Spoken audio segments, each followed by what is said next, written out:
पापी व्यक्ति का बुरा समय कब से शुरू होता है। आज की वीडियो सभी के लिए बहुत ही महत्वपूर्ण होने वाली है, जिसमें बताया गया है कि पापी को उसके पाप की सजा कब मिलती है। अक्सर हम लोगों से कोई ना कोई पाप बनता ही रहता है। कुछ लोग तो ऐसे होते हैं जिनकी पूरी जिंदगी ही पाप से निर्मित हुई है, उनकी पूरी दिनचर्या ही पाप कर्म से बनी हुई है, जिनका परिवार ही पाप की कमाई से पल रहा है और वे अपने आप को सुखी महसूस कर रहे हैं, जिनके पास धन दौलत की कोई कमी नहीं है। दूसरे देखने वाले लोग भी सोचते हैं कि यह व्यक्ति अधर्म करके भी कितना सुखी है। वैसे ही लोग कहते हैं कि पाप का फल बुरा होता है, इसका तो कभी बुरा होता ही नहीं, ये तो दिन दूना रात चौगुना बढ़ता ही जा रहा है। भगवान ऐसे पापियों को सुखी क्यों रखता है? तो आइए आपको सब कुछ समझ में आ जाएगा इस दृष्टांत के बाद। तो चलिए वीडियो में बने रहिए वीडियो की समाप्ति तक। एक बार एक गांव में दो सेठ रहते थे। एक सेठ की दुकान परचूनी की थी और दूसरे की हलवाई की। दोनों की दुकानें आमने सामने थी। उनमें से एक तो बड़ा ईमानदारी से अपनी सौदा बेचता था और दूसरा जो हलवाई था वो दूध में पानी मिलाकर बेईमानी और अधर्म पूर्वक व्यवहार करता था। थोड़े ही दिनों में हलवाई मालदार हो गया और ईमानदार व्यक्ति गरीब हो गया।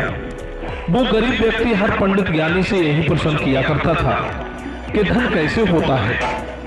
उत्तर मिलता था कि धर्म से ही धन होता है। अब वो यह सोचकर बड़ा हैरान रहता था कि यदि धर्म से ही धन होता है तो उसका पड़ोसी अधर्म से कैसे मालदार होता जा रहा है। एक दिन उसके द्वार पर एक ज्ञानी साधु आए। उनसे भी उसने वही प्रश्न किया कि यदि धर्म से ही धन होता है तो अधर्म करने वाले मालदार क्यों होते हैं। प्रश्न सुनकर महात्मा जी चुप हो गए और कुछ दिन के लिए वहीं ठहर गए।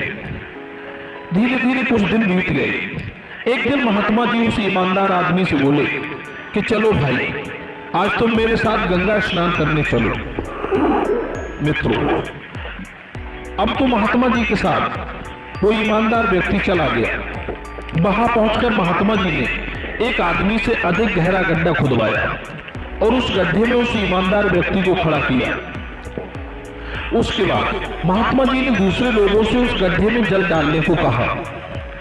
कई लोग घड़ा भर भर कर गड्ढे में जल डालने लगे। 100-200 घड़ा जल डालने के बाद पानी उस व्यक्ति की गर्दन तक आ गया।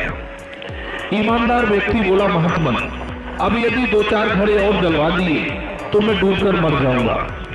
महात्मा जी बोले, यदि 100 घड़ा पानी डालने से तू नहीं मरा तो अब 2-4 घड़े डलवाने से कैसे मर जाएगा। महात्मा जी बोले, चिंता ना करो, मैंने ये सब तुम्हारे प्रश्न का उत्तर देने के लिए किया था। इस जल की तरह पाप जब तक मनुष्य के कंठ तक रहता है तब तक पता नहीं चलता।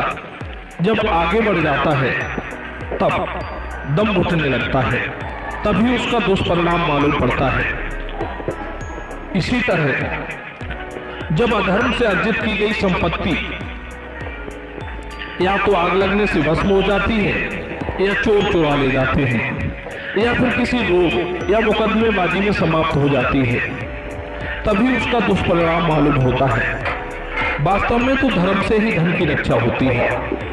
पाप की सजा मिलने में उतना ही विलंब समझना चाहिए जितना भगवान श्री कृष्ण ने शिशुपाल को मारने से पहले किया था। शिशुपाल जब सभा के बीच गाली निकाल रहा था और भगवान कृष्ण मौन खड़े थे, तब सब लोग यही समझ रहे थे कि शिशुपाल का भगवान कृष्ण कुछ नहीं कर पाएंगे। ठीक उसी तरह जब पाप और अत्याचार करने वाला व्यक्ति जब धनवान और सुखी संपन्न बनता जाता है तब सबको यही लगता है कि वो अधर्म करके भी फलता जा रहा है। भगवान इसे कब दंड देंगे। मित्रों, कहते हैं बुरे का परिणाम बुरा ही होता है। न्याय प्रक्रिया में थोड़ा समय लग सकता है पर न्याय जरूर होगा। पाप का घड़ा जब भर जाता है तो वो एक दिन ऐसा फूटता है कि उसके प्रभाव में कुछ भी नहीं बचता, सब तबाह हो जाता है। अत्याचारियों के विषय में कहा गया है कि जो दुष्ट दोषी होकर भी निर्दोष लोगों को कुपित करता है वो सर्पयुक्त घर में रहने वाले मनुष्य की भांति रात में सुख से नहीं सो सकता। जिनका मन पापों में लगा रहता है वे लोग दूसरों के कल्याणकारी गुणों को जानने की इच्छा नहीं रखते। वे हमेशा दूसरों के अवगुणों को जीतने की इच्छा रखते हैं। जो व्यक्ति अर्थ की पूर्ण सिद्धि चाहता है उसे पहले धर्म का ही आचरण करना चाहिए। जैसे स्वर्ग से अमृत दूर नहीं होता, उसी प्रकार धर्म से अर्थ अलग नहीं होता। जो व्यक्ति समय अनुसार धर्म, अर्थ और काम का सेवन करता है वो इस लोक और परलोक में भी अर्थ और काम को प्राप्त करता है। ईमानदारी से कमाया गया धन सदैव हितकारी होता है और पाप से कमाया गया धन व्यर्थ में जाता है। उस धन से आप पुण्य लाभ नहीं कमा सकते।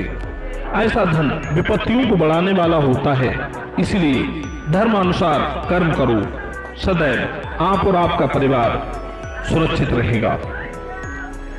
मित्रों, वीडियो पसंद आया हो तो वीडियो को एक लाइक अवश्य करना। आप सभी का बहुत बहुत